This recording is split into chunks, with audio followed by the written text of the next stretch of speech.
The Man Who Was Thursday, A Nightmare, by G.K. Chesterton.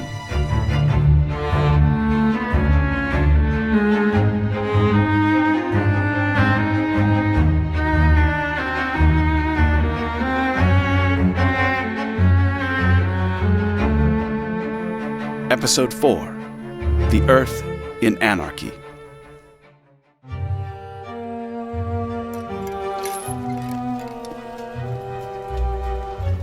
Dr. Bull quickly led us outside to a waiting cab. I had already arranged to go to France for my lunch, but I am delighted to have someone to lunch with. You see, I had to send that beast, the Marquis, over with his bomb because the President had his eye on me, though God knows how. I'll tell you the story someday. It was perfectly choking. Whenever I tried to slip out of it, I saw the President somewhere, smiling out the window of a club or tipping his hat to me from on top an omnibus. You can say what you like, but that fellow sold himself to the devil. He can be in 6 places at once. So you sent the Marquis off, I understand. Was it long ago? Shall we be in time to catch him? Yes, I've timed it all. He'll still be at Calais when we arrive. It sure is wonderful to have some allies. I've been half dead with the jumps, thinking I was alone. I would have hugged poor Gogol if it wouldn't have given me away. You and those infernal black spectacles. Oh, isn't that a riot? Such a simple idea. I wish I could take credit for it. Ever since I was a boy, I've wanted to work undercover, but I looked too damned respectful for it. All my fellow desk jockeys used to laugh and call me the poster boy for integrity. It's a shame you're an honest man. You could have made a fortune as a criminal. The idea of the dark spectacles actually came from the chief of the force. He said children will scream at the sight of me, and he was right. But that wasn't the strangest part of it. What's that? The chief has never even seen me at all. I thought you spoke to him. I did, but we only talked in a pitch-black room, dark as a tomb. I bet you'd never have guessed that. No, I could not have conceived it. Indeed, it is a new idea.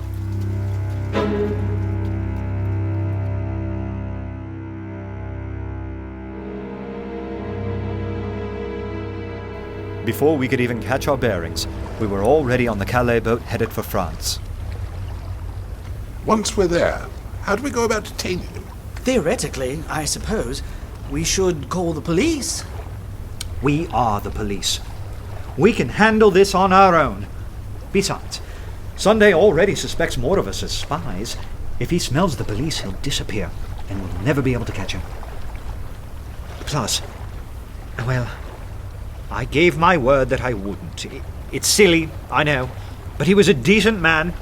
Perhaps the only decent anarchist there is. Damn that oath! Don't devalue your word of honor. I myself am in the same boat. You see, when I was a performer, I was a sort of all-round beast. Perjury or treason is the only crime I haven't committed.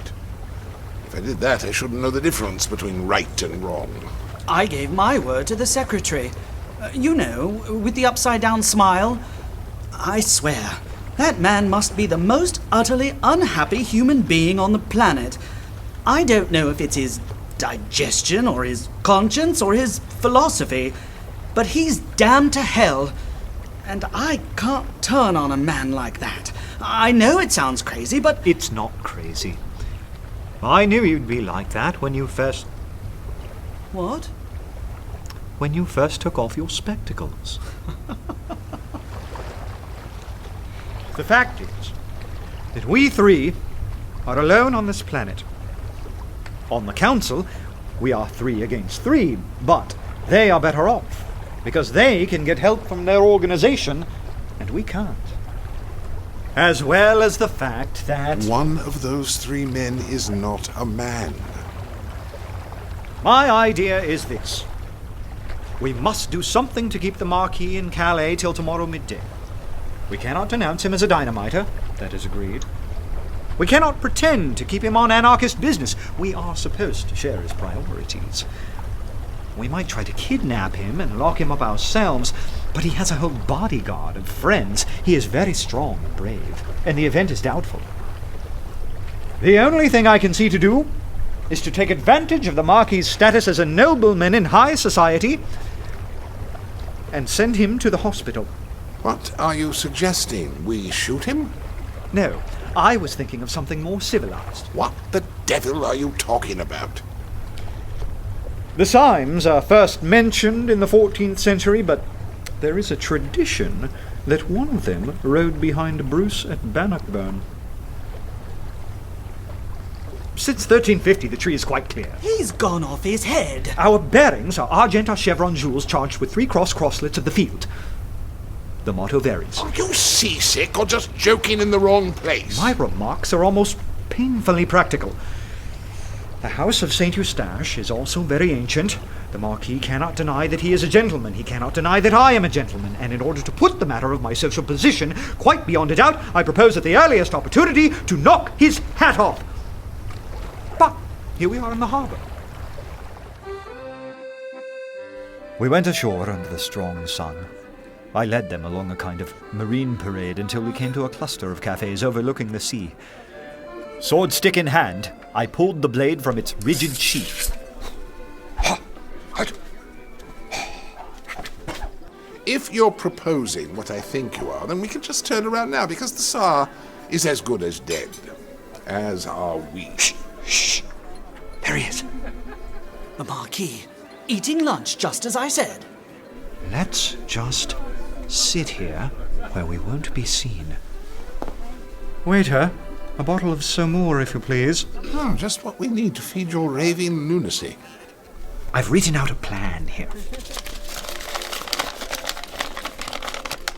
Of the conversation which shall ensue between myself and the deadly Marquis. You seem to have spent some time on this. I shall approach. Before taking off his hat, I shall take off my own. I shall say, the Marquis de St. Eustache, I believe. He will say, the celebrated Mr. Syme, I presume. He will say in the most exquisite French, how are you? I shall reply in the most exquisite Cockney, oh, just the Syme. Oh, shut it. Pull yourself together and chuck away that bit of paper. What are you really going to do? But it was a lovely catechism. Do let me read it for you. It has only 43 questions and answers, and some of the Marquis's answers are wonderfully witty. I like to be just to my enemy. But what's the good of it all? It leads up to my challenge, don't you see? When the Marquis has given the 39th reply, which runs... Has it, by any chance, occurred to you that the Marquis may not say all the 43 things that you have put down for him? In that case, I understand your own epigrams may appear somewhat more forced. Why, how true that is! And I never thought of it, sir! You have an intellect beyond the common.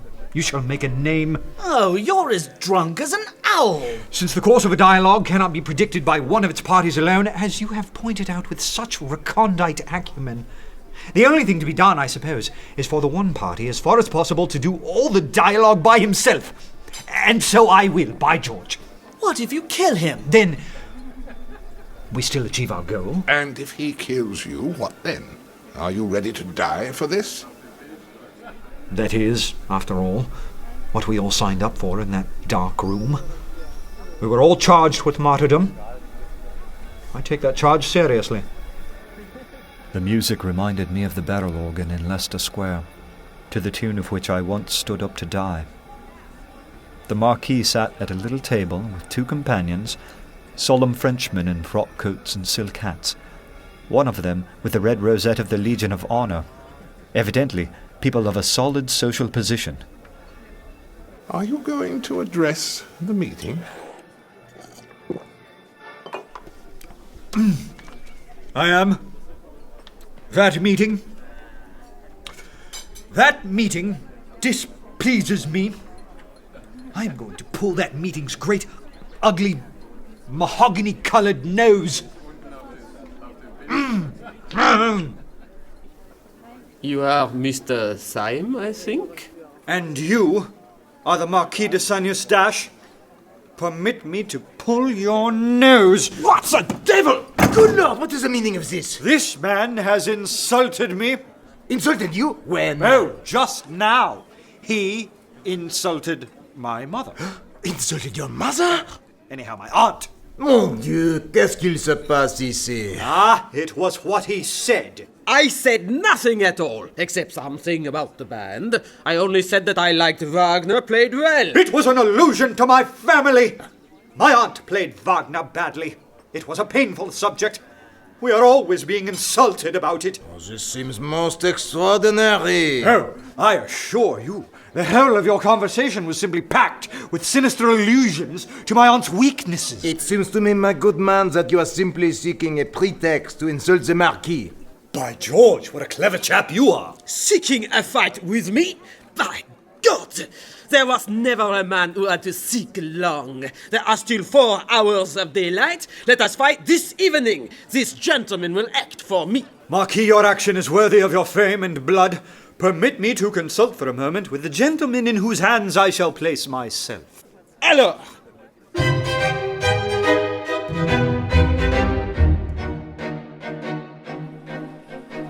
I have done it.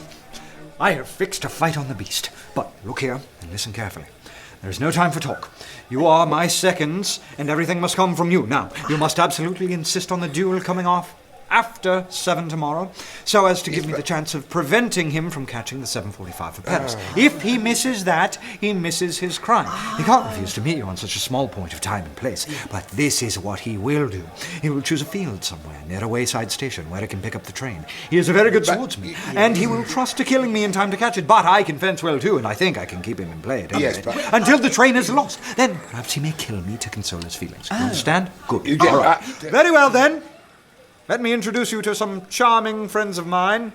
This is Admiral Worms and my man, Mr. Bolton. Pleased to make your acquaintance. I'm afraid my good friend Mr. Syme is unable to engage this afternoon. We must insist that we reconvene in the morning. Look here, the Marquis must be finished with his business before dinner. Tomorrow is not an option. Then he must forfeit the fight to Mr. Syme. It is impossible for us otherwise. This is preposterous. Excuse us while we consult privately for a moment. If this works, I will swallow my beard. Since you insist on tomorrow, we must insist on the hour of 7 in the morning at a location of our determining. Ouais. Make it a quarter after 7. Where is your preferred location? There is a small meadow, not far from the railway station. The fight will take place in that field. We will not negotiate on that point. Then I think we have a settlement.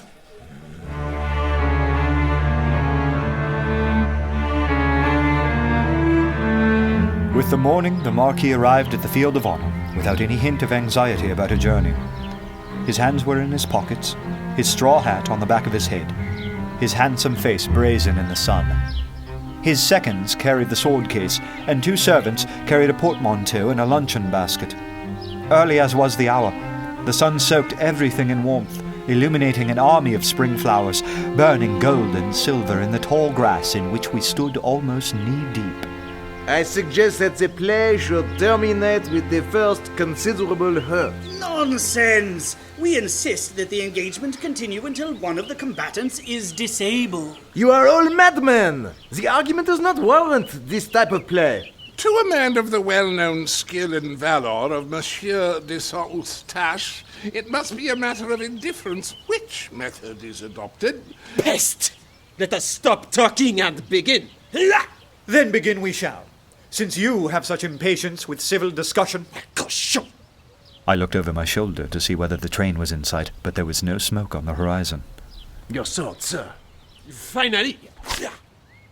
Monsieur Syme? A fine weapon for disabling my opponent. I thank you, my good man. Please, follow me to your place. Salute!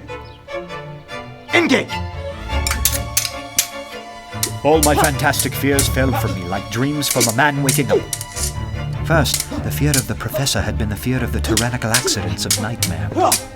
Then the fear of the doctor had been the fear of the airless vacuum of science. The first was that any miracle might happen. The second, that no miracle can ever happen.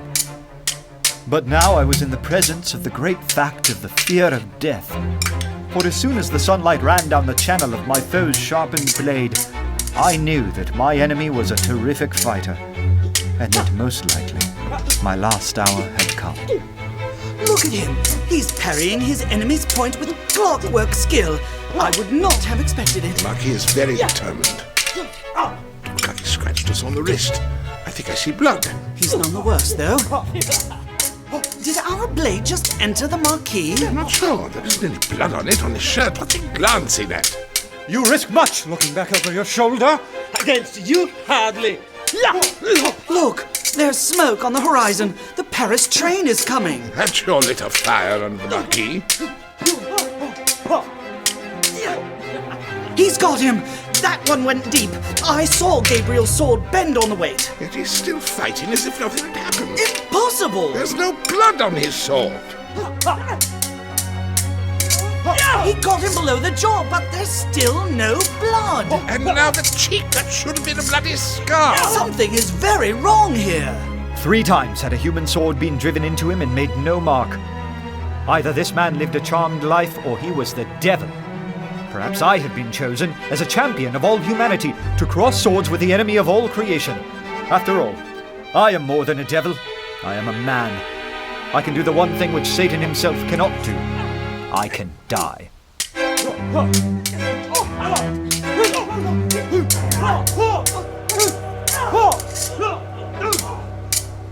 Stop! I want to say something. What is the matter? Has there been foul play? There has been foul play somewhere. Our principal has wounded the Marquis 4 times at least, and he is none the worse. Let me speak. Mr. Syme, we are fighting today, if I remember right, because you expressed a wish to pull my nose. Would you oblige me by pulling my nose now as quickly as possible? I have to catch a train. I protest that this is most irregular. It is certainly somewhat opposed to precedent. Will you or will you not pull my nose? Come, Mr. Syme. You wanted to do it? Do it. You can have no conception of how important it is to me. Don't be so selfish. Pull my nose at once, I beg you. If you insist. What is this? It came off in his hand. If anyone has any use for my left eyebrow, he can have it. Colonel Ducroix, do accept my left eyebrow? Why, if I had known that I was acting for a poltroon who pads himself to fight. Oh, I know. There are lots of parts to remove, like this arm fat. And this little pot's belly.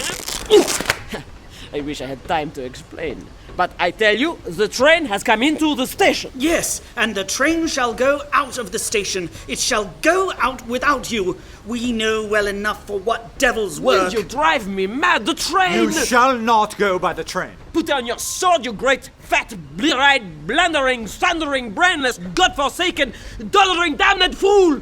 You great, silly, pink-faced, toe-headed turnip! You shall not go by this train! And why the infernal blazes should I want to go by the train? We know all. You are going to Paris to throw a bomb. Going to Jericho to throw a Jabberwock? Here, have my hair. Have you all got softening of the brain that you don't realize who I am? Did you really think I wanted to catch that train? 20 Paris trains might go by for me, eh?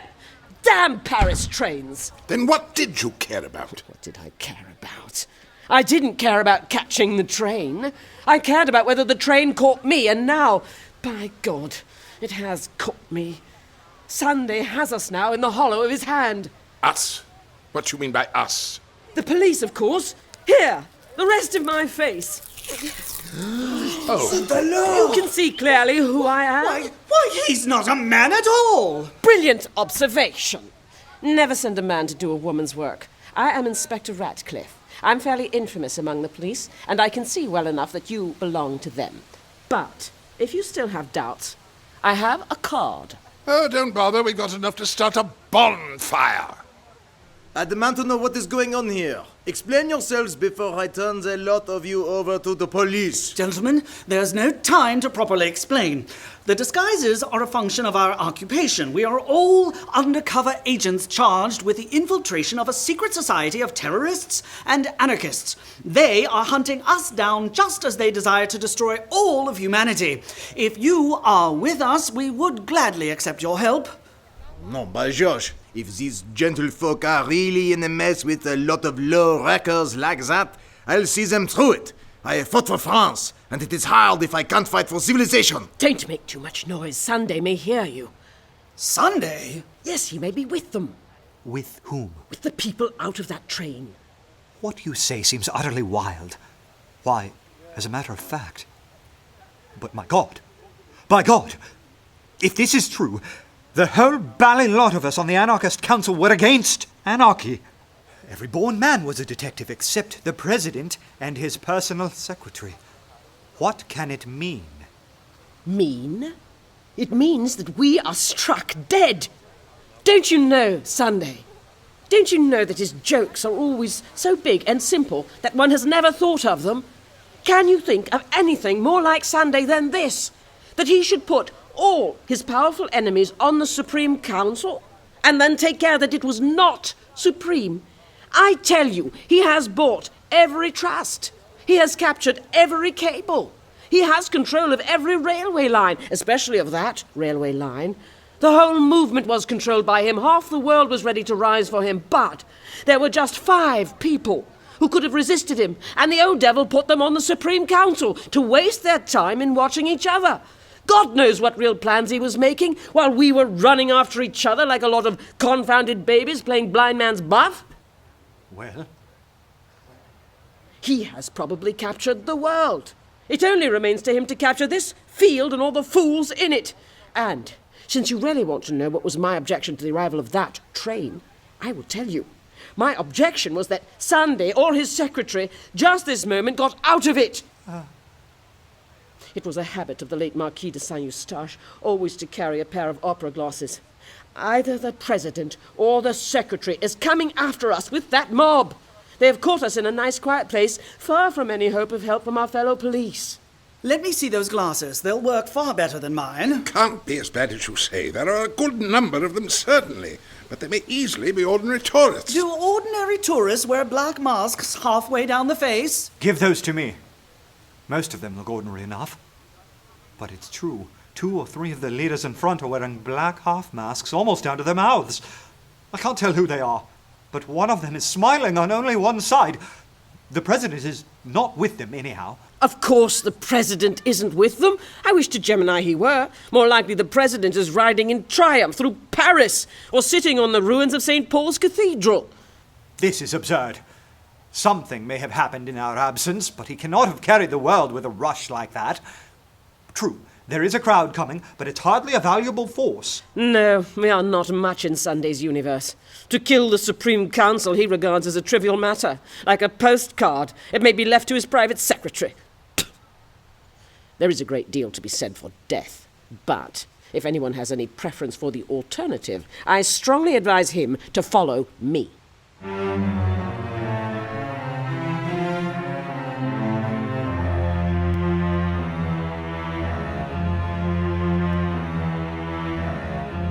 We dove into the cool shadows of a nearby wooded area. Inside, the shafts of sunlight caused our faces to come in and out of the darkness, like a dance of dark and light. The shadows caused me to imagine that we all were wearing masks. This chiaroscuro chaos was a perfect symbol of this world in which men took off their beards and their spectacles and their noses and turned into other people. I felt a certain strength when I believed that the Marquis was a devil, but that has evaporated now that I know he's a friend. What is a friend, and what is an enemy? Was there anything that truly was what it seemed? Might any of us pull off our face to become evil again? I had to pull myself out of my head.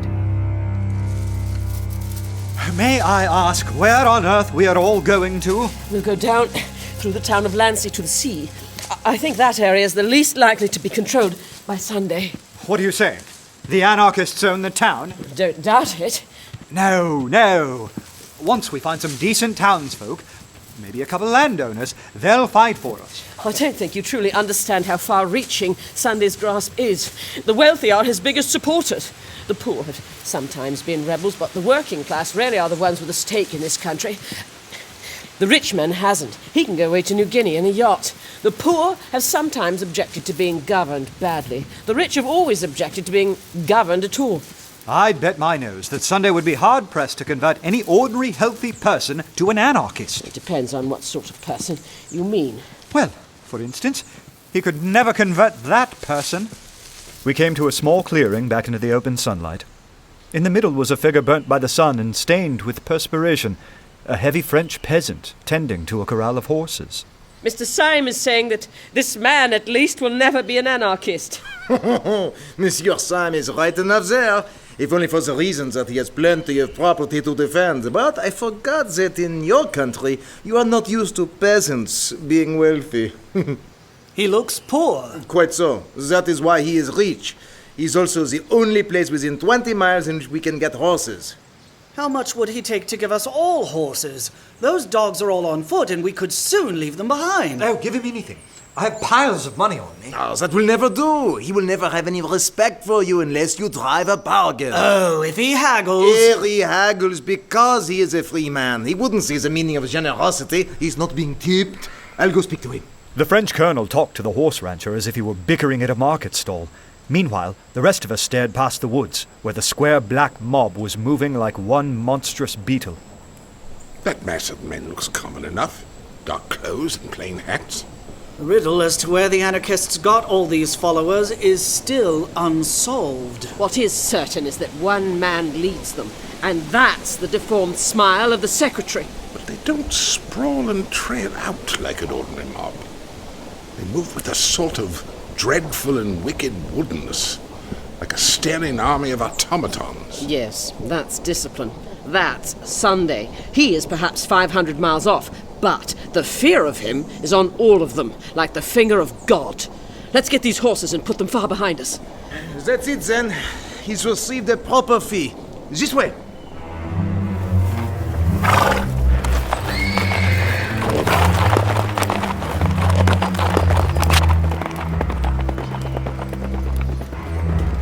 The afternoon sun was slanting westward, and by its rays I could see the sturdy figure of the old rancher growing smaller and smaller, but still standing and looking after us quite silently. This was, indeed, perhaps, the last honest stranger whom I would ever see upon the earth. But behind him, over the top of the hill, appeared the army of black-clad marching men. They seemed to hang above the good man and his house like a dark cloud of locusts. We'll soon regain our advantage over the mob. I can see the town at the bottom of this hill. First, we should stop at that house, up there. It could be useful to us. We can't take the risk. Nobody's trustworthy now. 4 out of 5 rich men in this town are thieves, yes. But the 5th is a friend of mine, Dr. Renard. He's a good man and can lend us a motor car. I'm afraid we hardly have time for afternoon calls. Dr. Renard's house is only 1 minute off. Our danger is not 2 minutes off. We must ride on fast to leave them behind.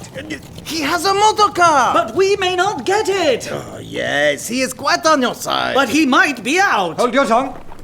What is that noise? They have horses. Oh. They have done us.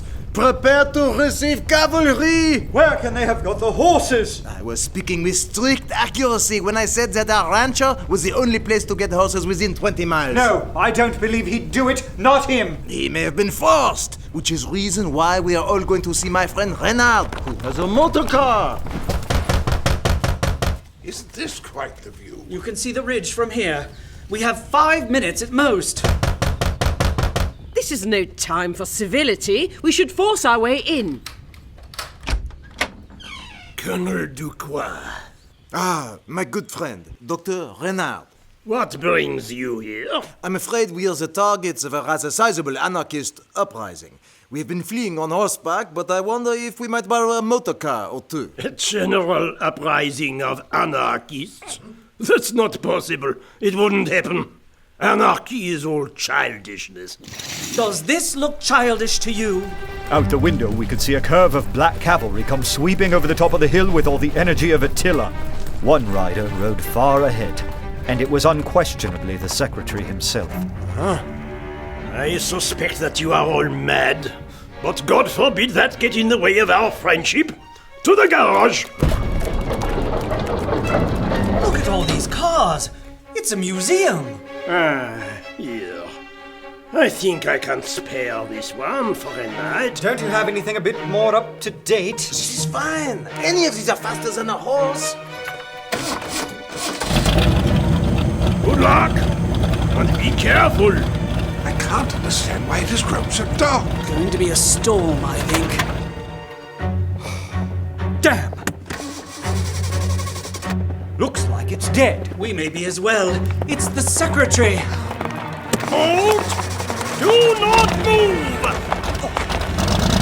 You knocked him down! Go! Go!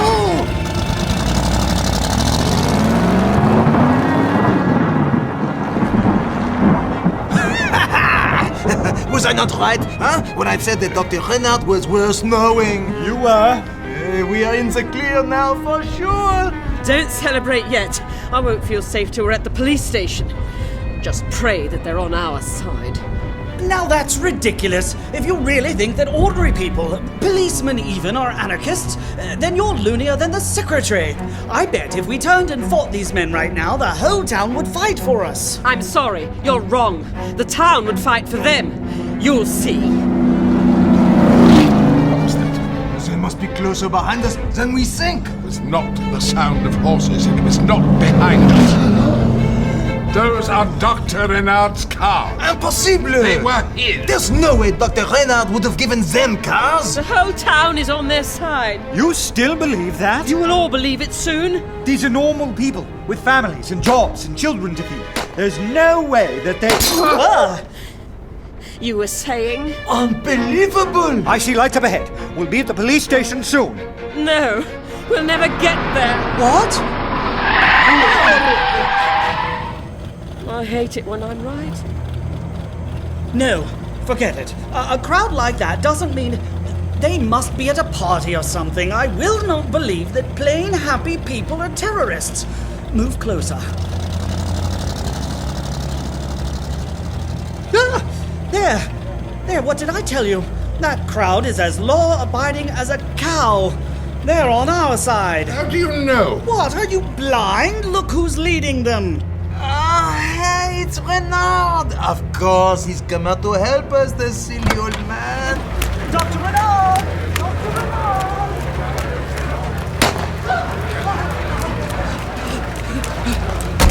He shot at me! Convinced yet? No, I'm convinced that I'm about to wake up in a white padded room wearing a straitjacket. Amazing that you'll question your own sanity before questioning humanity. You were wrong about Renard. I suspected him from the start. They're advancing on us. This must be a practical joke. If you know Renard like I do, you'd know it's like calling the Pope a terrorist. The Pope didn't put a bullet through Dr. Bull's hat. I'm going to talk to him, clear up this whole mess. What's your hurry? He'll soon explain it to all of us. He's going to shoot the Colonel, too. Or not. That was a close one. This is pointless. I'll never trust that old goat. I vote we drive right through and take a few of them out with us. No, give the man a chance. Let's turn around then. There's a crowd behind us as well. Oh, hell. Oh. And who's this? Gabriel?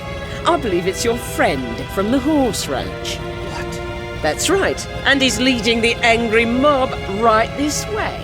No, the morning star has fallen. The world is insane. No, I am. What are we going to do? This moment I think we're going to smash into a lamppost. Well, at least we smashed something.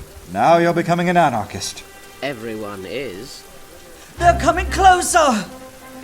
We have one more chance. Whatever all this pandemonium means, the police will have to come to our aid. We can't get to the station. But there's a pier that runs out into the sea just here, which we could defend longer than anything else, like Horatius and his bridge. We must defend it till the police turn out. Keep after me. Here they come! We could see in their faces an organized hate, though we knew not why. The black mass poured over the embankments onto the beach, and even some into the water. Hurry! Don't worry about me. The police will be saved. They're going to fire on the mob! Thank God. Boys, drop your weapons. You idiots! They're going to shoot us! My God, the police are anarchists too. Let's take cover behind this boat. I'm in the padded cell. Crazy or not, we'll all be dead soon. You are quite hopeless, then. No. This may sound strange, but I can't let go of one silly shred of hope. Hope in what? In a man I never saw. I know what you mean. The man in the dark room. But Sunday must have killed him by now. Maybe. Though he must have been the only man Sunday found difficult to kill. I too am holding strong to the hope of the man I never saw. Wait a minute. Where's that colonel? What was his name? Yes, what happened to him? He went to speak with Dr. Renard. Is he all right? I wouldn't worry about him. He looks perfectly content. No. Not him too. I don't believe it. Then believe your eyes. He's with them. 2 or 3 figures started cautiously down the stone footway. The glare of a lantern showed the secretary with his black half-mask and twisted smile. The other was the red face and white moustache of Colonel Ducroix. Everything is lost. I can't even trust myself. I fear my own hand will fly up and hit me in the face.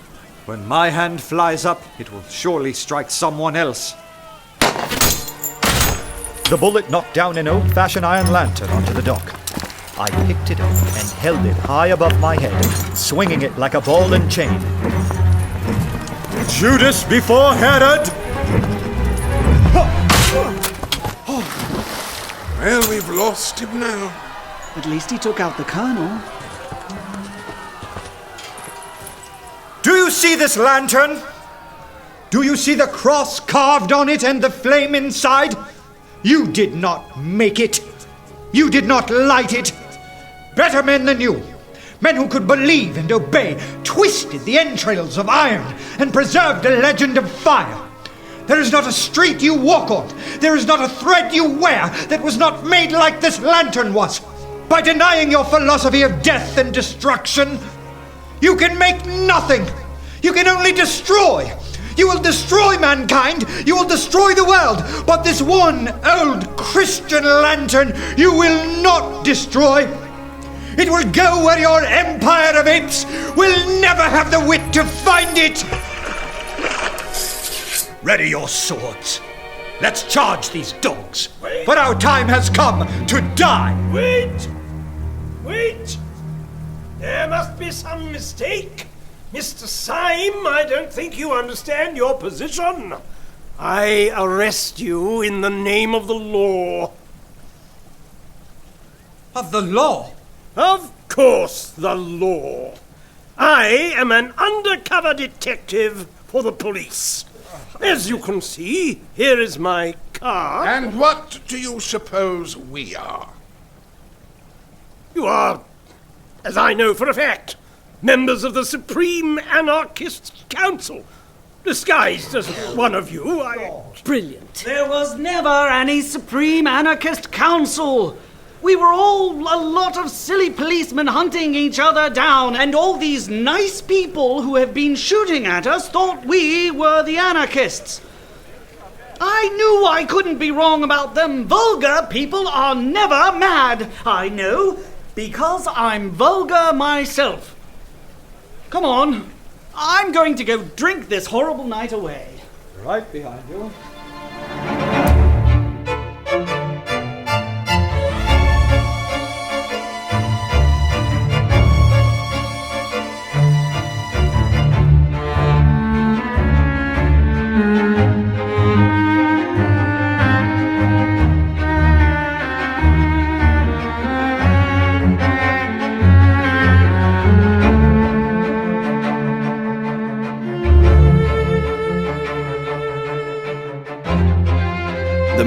Thursday was written and directed by Andrew Wahlquist, based on the novel by G.K. Chesterton.